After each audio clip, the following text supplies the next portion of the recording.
Clayton Revocatus Chipando Baba Levo, naapa kwamba nitakuwa mwaminifu kwa Jamhuri ya Muungano wa Tanzania na kuitumikia kwa moyo wangu wote, na kwamba nitahifadhi, nitalinda na kuitetea Katiba ya Jamhuri ya Muungano wa Tanzania kwa mujibu wa sheria iliyowekwa.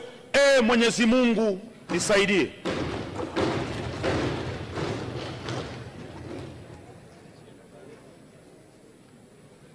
Mimi Clayton Revocatus Chipando Baba Levo, kwa heshima kubwa naahidi. Mheshimiwa, soma jina lako sahihi.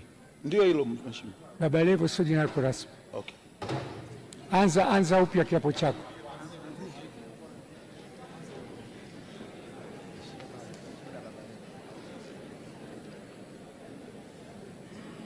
Mimi Clayton Revocatus Chipando naapa